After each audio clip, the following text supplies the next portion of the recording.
If you're feeling stuck in a perpetual childhood, learning to break out of your routine can help you become more of an adult. It's important to learn about yourself and your tendencies in order to grow up. Use your late teenage years and early 20s to explore your interests and talents.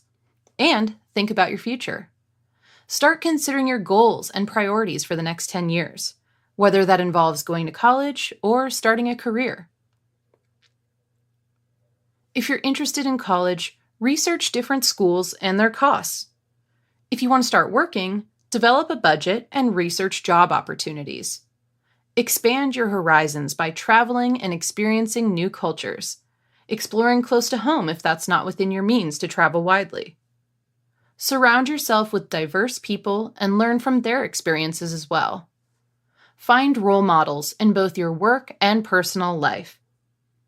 Be honest with yourself about your strengths and weaknesses, and learn to control your childlike tendencies. Growing up takes effort, but it's worth it to become a more mature and successful adult.